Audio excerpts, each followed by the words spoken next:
Olá, boa noite. Está no ar o programa Opinião.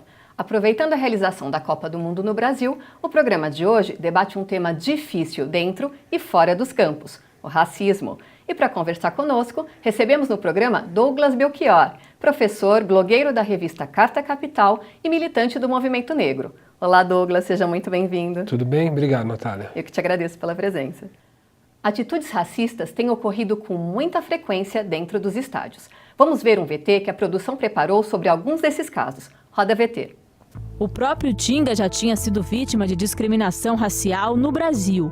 Em 2005, quando defendia o Inter, foi hostilizado por torcedores do Juventude. No mesmo ano, no Morumbi, São Paulo e Quilmes, da Argentina, se enfrentaram pela Libertadores. O atacante brasileiro Grafite foi chamado de macaco pelo zagueiro argentino De Sábato. Quando atuava na Rússia em 2011, o lateral esquerdo Roberto Carlos viu um torcedor lhe oferecer uma banana. Na Itália, atos de racismo da torcida já levaram o principal jogador do país na atualidade, Mário Balotelli, às lágrimas. O historiador Joel Rufino, autor do livro O que é o racismo, aponta as principais razões para esse tipo de manifestação continuar acontecendo no futebol. Nos esportes, o racismo aparece sempre que a emoção do jogo chega a um ponto que toca no subconsciente.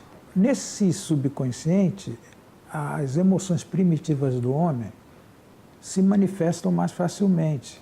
Parece que elas não têm teias, não têm contenções. E o racismo aparece nesse momento em que você é torcedor apaixonado. Douglas, qual é o significado desse comportamento da torcida com jogadores como Daniel Alves, como Tinga? Bom, primeiro dizer que o futebol, como uma prática da própria cultura, para falar do caso brasileiro, ele mobiliza paixões, né? Eu acho que o professor Joel deixou um recado bem objetivo aí, né? No momento em que aflora as emoções, no momento em que os cuidados do politicamente correto não estão ali presentes. E está muito enraizado na cultura brasileira ainda os resquícios da escravidão. Não é pouca coisa um país que tem 513 anos de história recortar isso em quase 400 anos de escravidão e 120 e tantos anos sem escravidão, mas em que essa mentalidade ela ainda não foi desfeita. Então o racismo é muito presente ainda na vida das pessoas e nos valores que são propagados pela sociedade através tanto das instituições quanto dos meios de comunicação em especial. Então, na tua opinião, de alguma maneira, ainda é um pouco mais automático do que intencional? Não, ele é automático na medida em que a pessoa eventualmente não pensa em fazer. Mas não é uma coisa pouca, isso está presente na vida das pessoas e isso determina as relações sociais. Então a gente não pode colocar isso ou classificar isso como não intencional, como se fosse um descuido. Não. Pela gravidade do que significa, isso precisa ser debatido e as pessoas precisam ser responsabilizadas, até porque é pedagógica a chamada de atenção, é muito pedagógico você poder fazer o debate através do que significa aquilo e não tornar as expressões do racismo algo corriqueiro, ou algo sem importância, ou algo fruto do descuido, porque não é. Bom, vamos ver o que o jogador Tinga disse a respeito do racismo nos estádios. Confira a entrevista que ele deu ao jornalista Regis Rezin.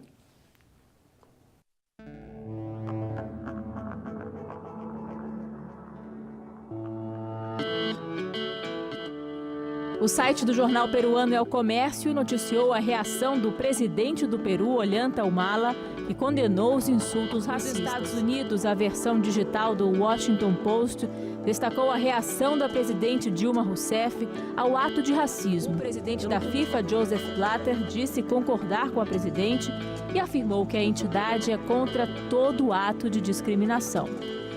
Toda vez que Tinga tocava na bola, torcedores do Real Garcilaso, na cidade de Huancayo, faziam barulho imitando os macacos. Na estreia da Libertadores, o Cruzeiro perdeu 2-1. A igualdade também.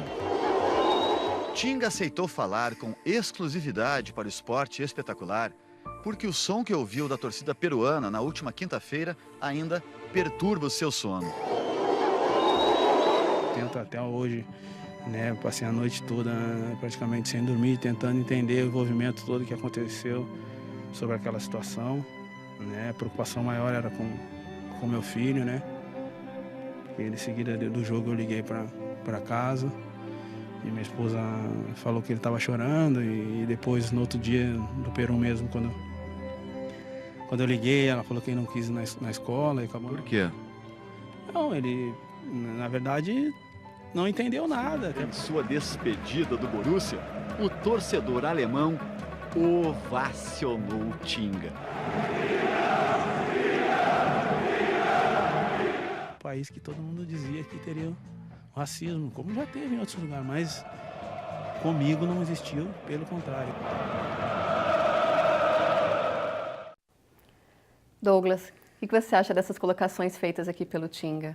Olha, eu acho que precisa aprofundar um pouco mais, né? O estádio de futebol, à medida em que mobiliza as massas da população, ela acaba expondo valores que estão presentes na sociedade. Então, se a gente vive numa sociedade, como é o caso do que nós avaliamos, uma sociedade estruturalmente racista, e não é só o Brasil, a América como um todo, tem todo um passado, tem toda uma história que reforça o ideário racista, que superexplora a população negra, a população de origem africana. Porque a gente tem muito nessa coisa também de achar que é só no Brasil na formação do país. O que tem no Brasil é uma hipocrisia talvez sui generis, coisa que talvez não exista nessa proporção em outros lugares. Quer dizer, quando aconteceu esse caso da torcida se manifestar em relação ao Tinga, isso foi fora do Brasil, a presidenta se manifestou, né? E a frase dela é muito forte quando ela diz, olha, nós não podemos num país, no maior país negro fora da África, a frase dela foi, não é possível que no maior país negro fora da África a gente conviva com situações e manifestações racistas. Isso foi logo em seguida quando aconteceu no Brasil também racismo ou manifestações desse tipo pela torcida contra juiz, contra jogadores aqui no Brasil. Pouco antes a Dilma tinha dito no encontro em Brasília que um dos maiores problemas que a gente vive no país é o problema do genocídio da juventude negra, do racismo travestido e significado a partir da violência policial. Então, você tem demonstrações e exposições de chefes de governo que reconhecem o problema do racismo no Brasil, mas você não tem ações do Estado no sentido de combater efetivamente isso. Então o racismo é um problema para muito além da cultura e das relações sociais que ficam visíveis quando acontece esse tipo de coisa. Nós temos um problema de racismo nas instituições. O problema é quando a escola, por exemplo, ela, ao invés de combater essa cultura e esse valor racista, ela reafirma isso, por exemplo, negando a implementação da Lei 10.639, que é a história da África, dos descendentes africanos no Brasil e tal. Mas por que você acha que esse ano especificamente marca essa questão, essa reação de torcidas em relação a jogadores? A gente sabe que é geral, a gente vai falar mais sobre isso também, mas por que marca no campo, no estádio, para jogadores? Isso não é uma coisa nova. Talvez tenha ganhado mais exposição agora por conta da Copa do Mundo, por conta de ter acontecido na América do Sul, manifestações mais corriqueiras até na Europa do que aqui. O fato é que isso expõe um sentimento e um valor que é próprio e é presente na sociedade e que, no caso brasileiro, a sociedade tende a negá-lo. Então esse talvez seja um grande nó do racismo no Brasil.